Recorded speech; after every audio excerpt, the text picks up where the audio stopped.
Hi and welcome to Z Games. Recorded live at 4ZZZ Studios in Brisbane and broadcast nationally over the Community Radio Network, Z Games brings you the latest gaming news, reviews and interviews from across Australia and around the world. Welcome, listener, to another exciting episode of Z Games, Australia's most beloved and most factually correct gaming radio program. I can't verify that, but I'm going to assume that it's accurate. We're going to need a citation for that, Lee. All right. Can I cite myself? Yes. Good. Great. Excellent. You have heard at least Razor and Miss Candy Payne there. Hi. Yep. Jody McGregor didn't chime in. Hello. Not his style. No. No. We are coming to you live from the 4ZZZ Studios in Brisbane. You could be listening to us around the nation on the Community Radio Network. Ray, what's happening?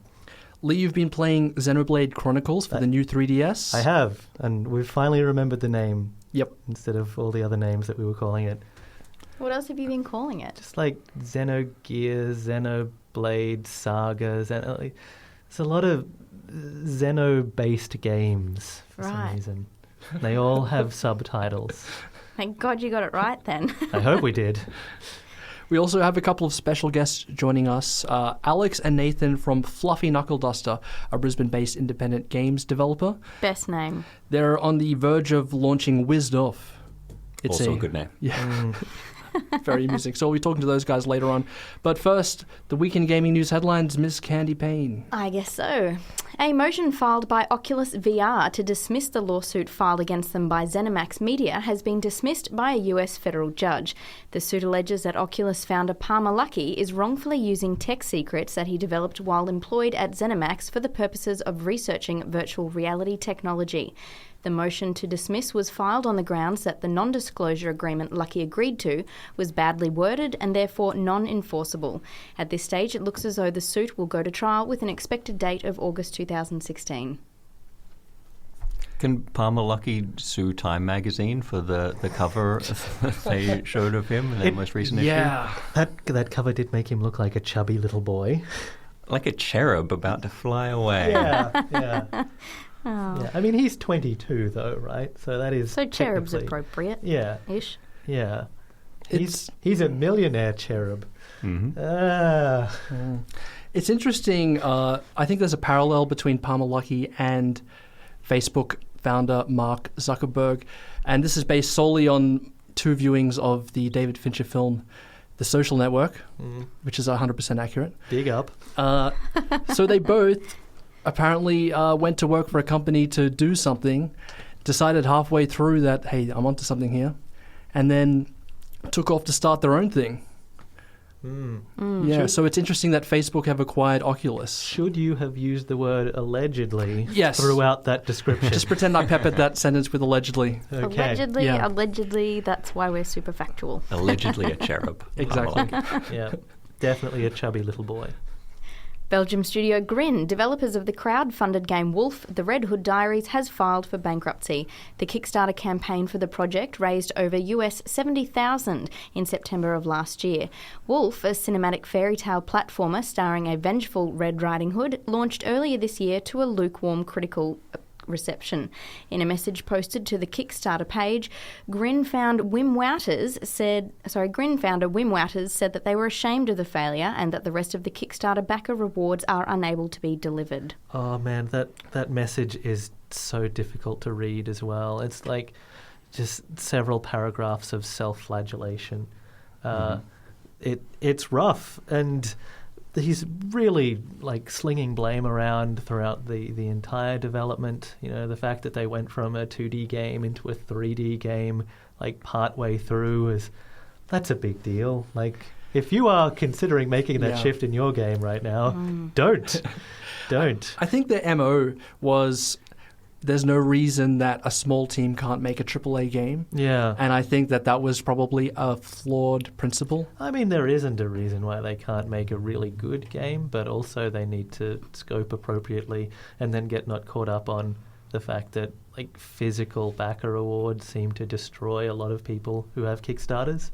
Like here, they have all of the physical stuff that they were going to ship out. They have no money to post it out. it's a train wreck of like what not to do with a Kickstarter.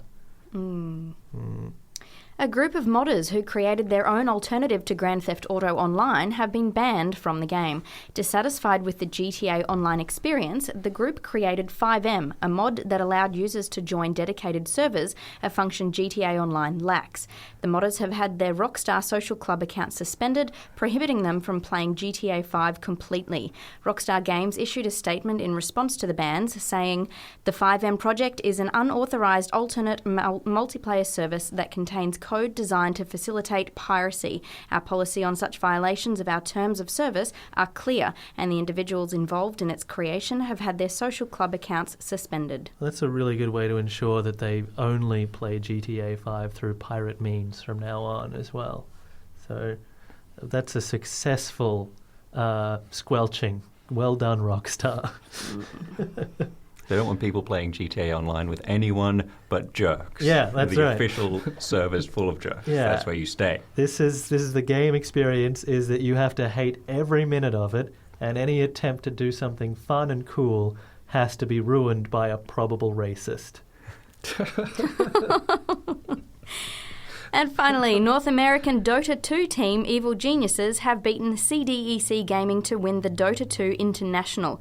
The 5 team members, the youngest of which is only 16, will share the $6.6 million prize. Candy, you were surprised by this news article? I was surprised by the amount of monies that a 16-year-old has just won. Maybe you should get into Dota 2, Candy. Oh my God, what have I been doing with my life? Because that would have been $1 million. Yeah. Like a long time ago. 16. Imagine having that at 16. He doesn't have to. He's got it. Oh. Think of the dance he's doing. Oh my gosh, yeah, that's a phenomenal amount. Yeah, so I'm going, with my firstborn, I'm going to put them into Dota school, breed them for success. Right. Dota school. Is that a thing? I don't know. Should be. Yeah. Maybe this team will start it, you know, with all of their monies. Any game you attempt to school your child in will become like rote and boring and ignored by the time that he's actually of age to compete, though. So you're screwed. You can't plan for this. Yeah, your kid's going to rebel and get into finance. Yeah. Become a doctor or something Or instead. baseball. Yeah. What? Oh, Jesus, What? no. Okay, that is it for the That's week in gaming news headlines. Thanks, Candy. You are listening to Z Games on Triple Z 102.1 FM. Razor, Miss Candy Payne, Lee, and Jody with you for the next little while. And it gives me great pleasure to introduce our guests that are in studio with us, Alex Norton and Nathan Hall of Fluffy Knuckle Duster. I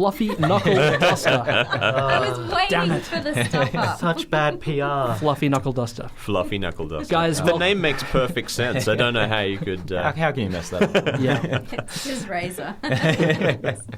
Now, Alex, we had you in the studio 3 years ago? yeah, back in 2012. You were talking about Malevolence, the Sword of Acronox. You got it right this time. Yes, that was a roguelike, like a first-person First-person roguelike with adventure, yeah. infinite landscape. world, yep. Yeah. And it still holds that record.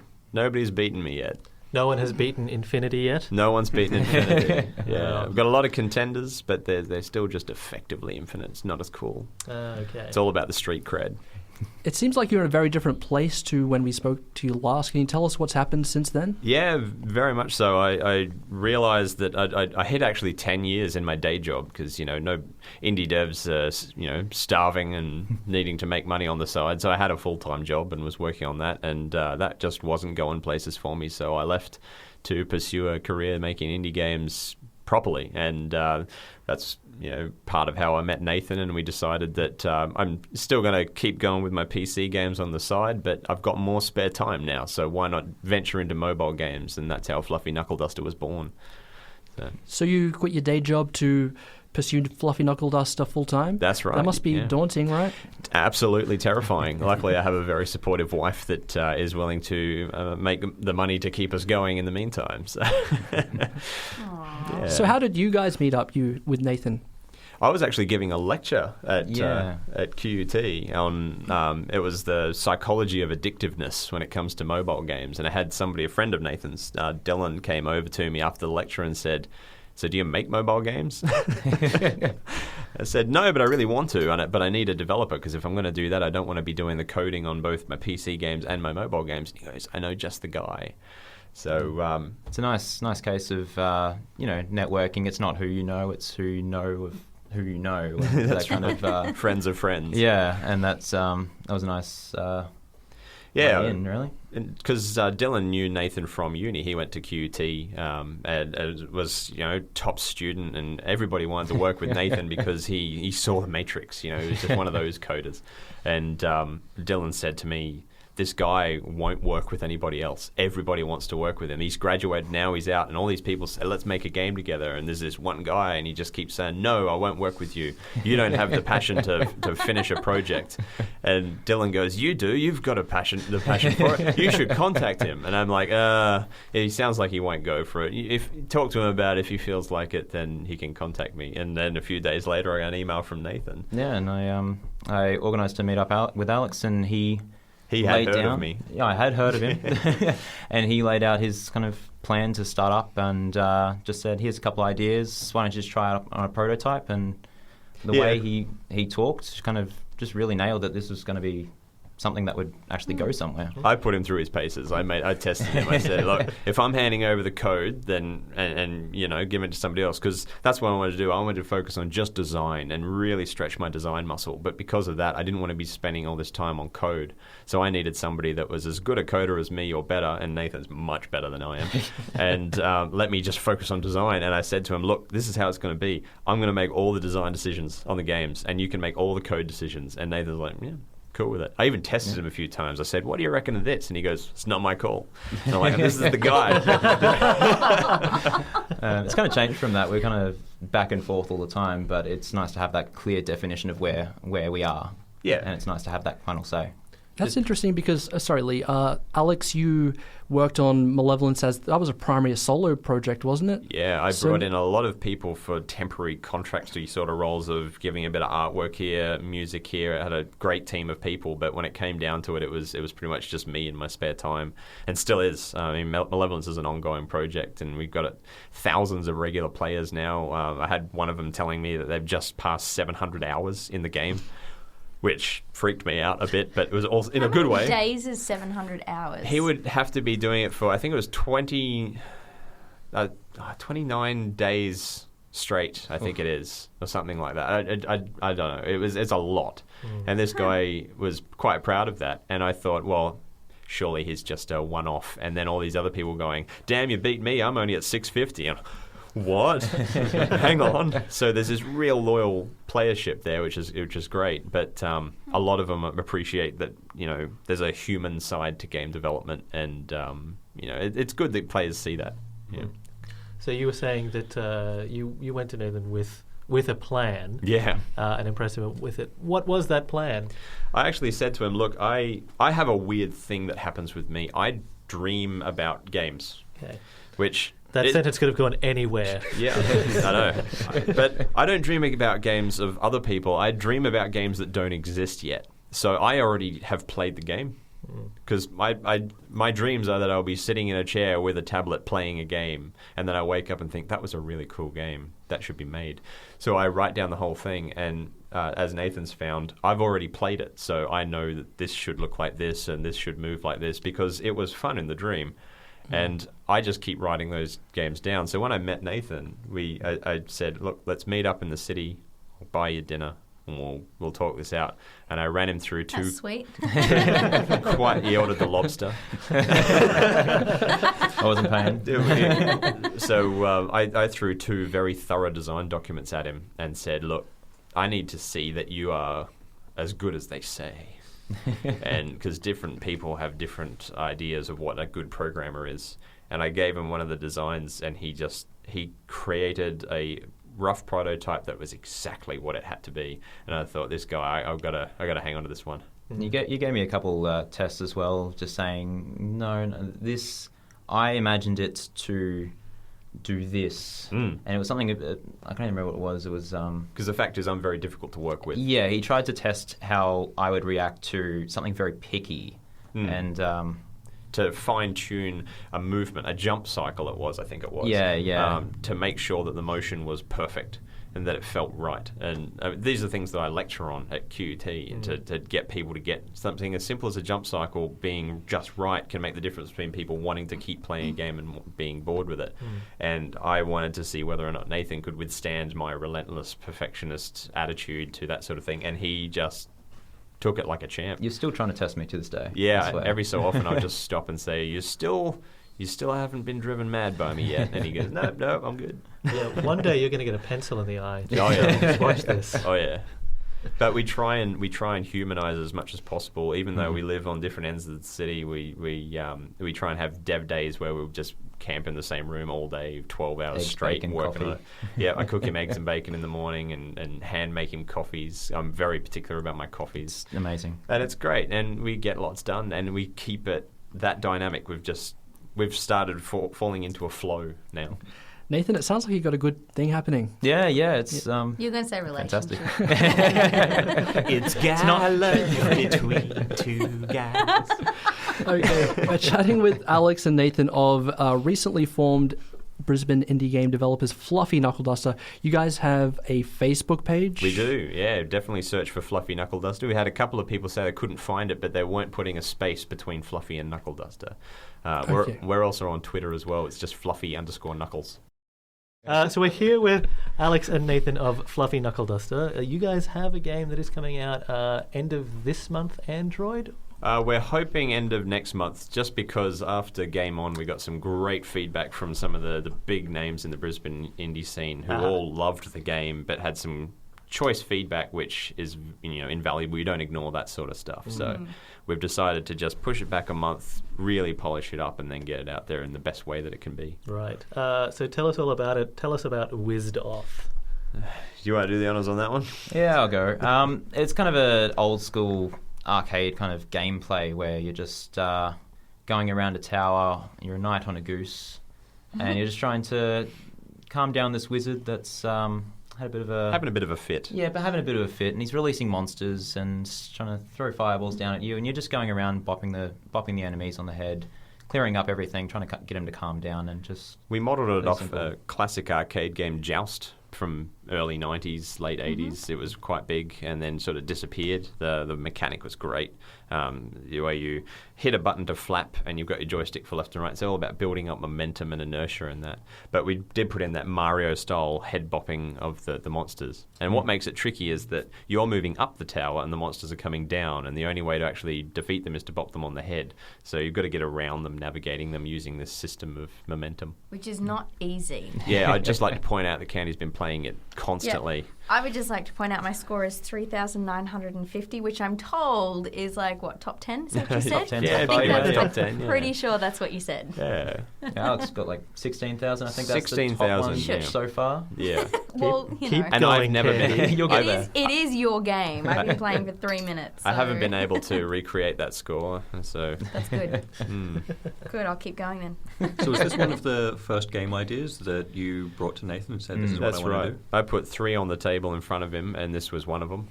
We have another one which we're doing second, which is absolute gold, and the prototype that Nathan did for it is so addictive that even though it's just a prototype with quite literally squares on the screen moving around, no graphics yet, it's one of the most addictive games we've ever played, and we keep trying to send each other high scores and beat them. It's going to be the real big gold winner, we think. So we thought we're not going to do that the first time, because for me it's not my first time releasing a game, but it is my first time in the mobile game arena, and it's a very different animal. Nathan hasn't released one either, so we thought we'll do Whizzed Off. It's a fun idea, it's a fun mechanic, it's very easy to get addicted to it. And If anything goes wrong, we've dealt with it beforehand. that's We're right. going real. There's always lessons, and there'll be lessons on every title that we do because we want to keep learning. So we figured we'd learn as many of those lessons as we can with Whizzed Off, and then we'll move on to that next one for the second game. So you've got pretty aggressive plans for release, right? Like you just want to yeah. keep churning those bad boys out. Our goal is to do a game every 6 months for now. We're going to up that later as we start getting a bit more momentum behind us. So For every show that we do, we'll always want to have the prototype for the next game ready to go. Yep.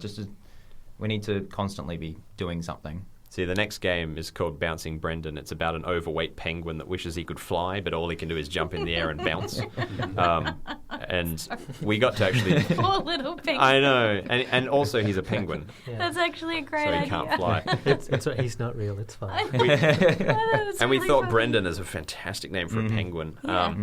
And so we're going to be putting that out next. We had the prototype with us at Game On just the weekend just gone, and I got to show that to a few of the more the bigger names in the scene, and they all said, "Forget WizDoff, get this done. This is great. This is fantastic." Wait, I was there and you didn't show it to me. Oh, I'll show it to you after the show. We got awkward. we got to sit on these golden ideas, these golden eggs. So well, I'm excited about it. But WizDoff, the thing that has resounded with me is the fact that WizDoff has not stopped being fun to work on. Whereas PC games get old. They get to a point in development where you're just doing bug fixes and testing and polish, and it just gets really old. Well, you were the one who made the Infinite video game. No, that's right. It was your own fault. Yeah. I made that bed. Now I have to lie in it. Is this strategy somewhat of a reflex to Archronox being the Infinite game, and then wanting to purposefully divert your attention to something totally different? Well, the Malevolence is a really serious game. It's dark, it's gothic, it's stern, and WizDoff, as people will see, and if anyone that jumps on the internet and looks it up, they'll see it's bright, it's colourful, it's funny, it's about farts, quite a lot of farting. Everybody loves farts. Farting is universally enjoyed. There's no room for that in a serious game. Well, it depends whether you're the farter or the fartee, doesn't it? That's right. That's very true. I wouldn't say universally enjoyed. I've got first-hand evidence that that's not the case. Oh, it's raining coins. Sorry, I'm playing. This is new. This has never happened before. How And did are I you make enjoying that it? happen? I think she's pretty good with it. I just got 22 golds. Yeah. Also, I'm now third on the leaderboard. No, I saved my name in. So it's as you can see, it gets pretty addictive. If you are ignoring your own job to play the game, then that's a good sign. And we're not even and we're not even done refining it yet. So, I mean, to have that outlet where we can just do something absolutely silly. Nathan and I have a rule. We have a Google Docs document where any idea, no matter how stupid or silly it is, goes in there. And we've got our next, I think it's 9 games. Already, no, it's more than that. Maybe it's like 12 now. Something like that, yeah. Of just stupid ideas, just like this one. I mean, there's a knight called Sir Stephen riding a goose called James to jump on farting overweight dragons. That doesn't sound like a game idea, but it works. And, we were, at Fluffy Knuckle Dust, we want to do funny games. We want to bring smiles and happiness back into video gaming and make it less serious. Where do the ideas come from? You have crazy, crazy ideas. Well, like I said, I have those weird dreams. I don't, Nathan, what's your inspiration process? I don't know even. I don't know. It just happens. I always keep a book with me. If I get an idea, I'm just sitting in the toilet one day. Yeah. Is that game dreaming thing you have, is that a diagnosable condition? Probably. I haven't had it checked just in case they give me something for it, because clearly it works. Working to our advantage for the moment. Yeah, because Nathan will say, why are we doing this? And I say, because that was in the game. It's already there. We have to have it. I love being able to ask to refine some sort of physics thing or something like that, and just ask Alex and he'll know exactly what it was supposed to do. Yeah. And he'll be able to tell me exactly what's wrong with it because he's played it before in his mind. And the best dynamic, I came from a job where I was a graphic designer and marketing sort of guy. And every decision that I made had to be approved by people that did not have the qualifications to talk about graphics and marketing. But because they're in an executive role, that gives them the authority to do it. Fluffy Knuckle Duster, if I want to put a giant red farting dragon in the game, nobody questions it. That's just how it rolls, and I'm loving it. I've never had this much fun working on a project before. Probably because you just bought him lobster on the first day. Yeah. Oh, that's right. That sealed it. Sealed the deal. Yeah. Everything was okay after Yeah. that. Yeah. He bought me Nando's earlier. Oh, you guys. It goes back and forth. Yeah. You mentioned this was a learning process. What's something that you learned from working on WizDoff? It must be very different to work on Malevolence. When you have a target audience, it's really easy to look at what that target audience likes. Mobile games have no target audience. Everybody has a smartphone these days, from toddlers all the way through to the elderly, and to try and target something that is universally accepted by everybody is insane. And things like Game On the weekend were a huge learning curve. I don't know about you, but I was picking up so much just watching people play it for the first time after sitting on it just ourselves and just having friends and family play it.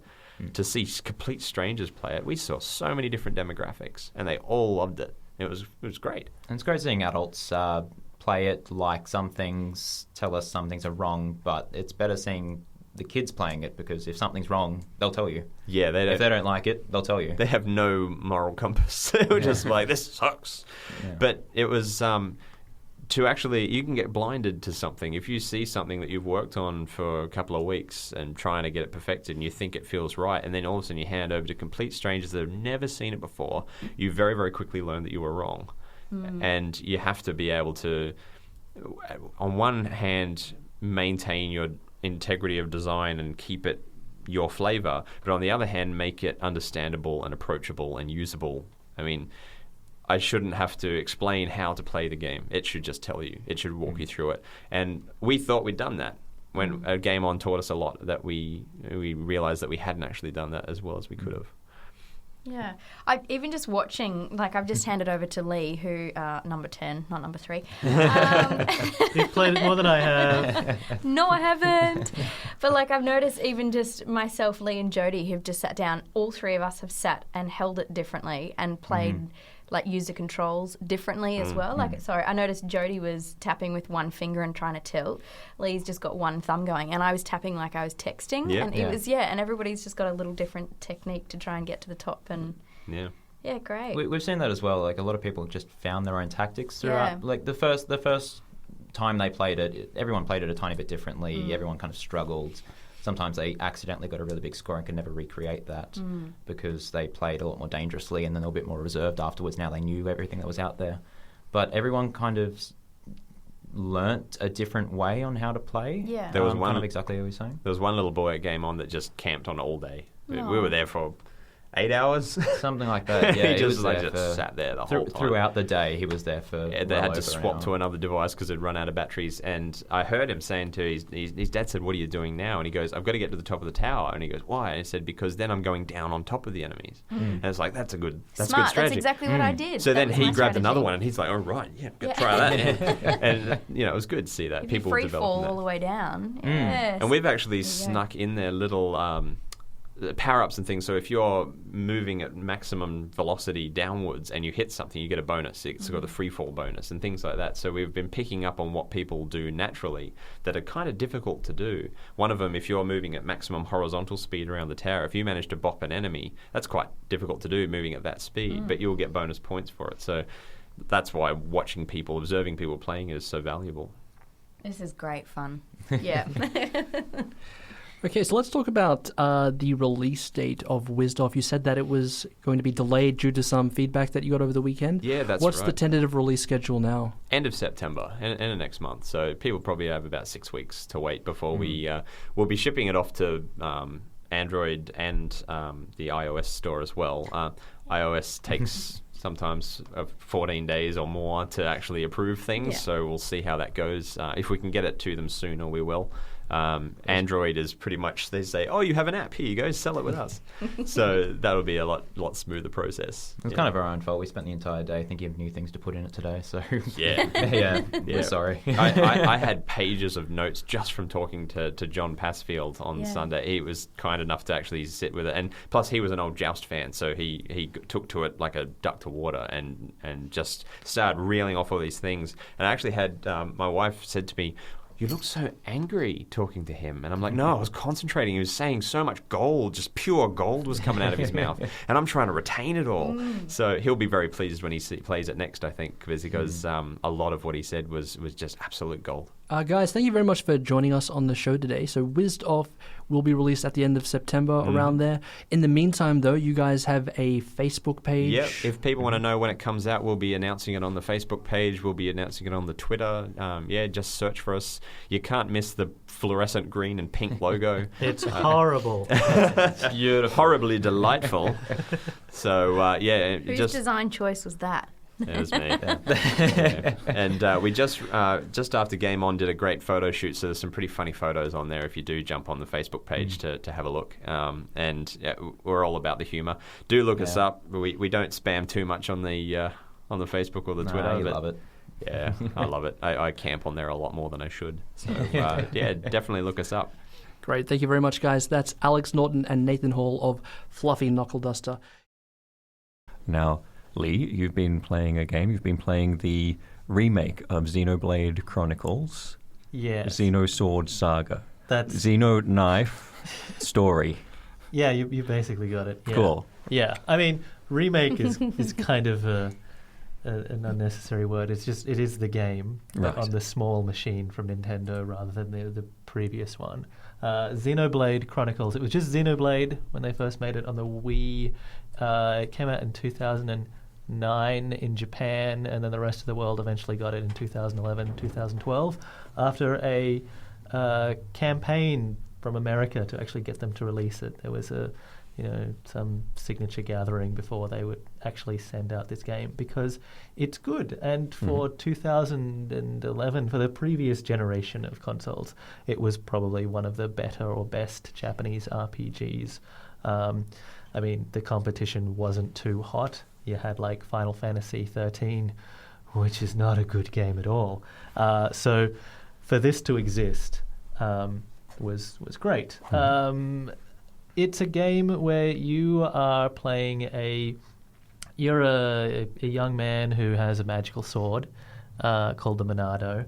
You and all of the humans live on one world, which is actually the corpse of a giant being that was fighting the corpse or that was fighting another giant being. So two enormous corpses, one covered in earth, the other a giant robot bit, and they are mid-sword swing, and you live on one part of that. So that's kind of a cool setting because... I think that's really cool. Yeah, right? Yeah, my imagination is going crazy right now. Does it ever zoom out enough that you can see this? Yeah, Like you you can have see a this. space view? No, you can see it at certain traumatic times, and when you're walking around and you're out in the landscape, you can look off and see, oh, there's the giant thing that I'm on, and I'm on the knee. And so as you're going through your travels, you'll be going from your colony to another colony and off and around, but sometimes you'll be going to Colony 6 and sometimes you'll be going to Right Ankle or stuff like that, right? Cool. I mean, that's great. That sense of scale is a fantastic thing. They've been inspired by some of the better or aesthetically better massive multiplayer online games that really let you go, I'm right here, and off a million miles away is something else cool that I'll be able to do. So that's really great and would have worked fantastically on the television. The 3DS, the new 3DS that this is the exclusive for, even if you have the big one, which I have, is only ever so much slightly larger than my mobile phone. And so some of the grandeur of the game is lost. Particularly because this screen itself is really low resolution. So you're walking around these huge environments, these big, massive, lots of like grasslands and things, and they're really great. It would have been fantastic, particularly for the Wii, which was not exactly a graphical powerhouse, but this is like at least doing a lot of stuff. And there are times where I'm like, what is this grey pair of pixels here? Oh, that's a monster that I could fight. Cool. It's very, very tiny. It's fortunate then that the game was recently re-released on the Wii U. Yes. Just last week. That's right. So if you have access to the Nintendo eStore and a Wii U, so I'm talking basically about myself and 3 other people that I know in Brisbane who have the Wii U, congratulations, you have the best console at the moment, but sorry that they're not making games for it.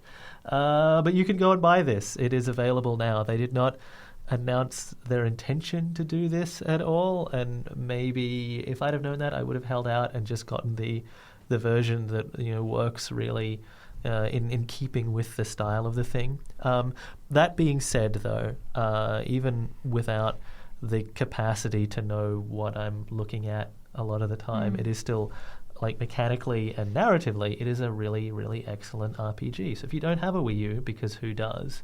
But then you have a new 3DS, because I don't know who you are apart from me, then I would absolutely recommend that you pick this up, because it is a full, like, wonderfully voiced, well-told story with really excellent and interesting combat mechanics.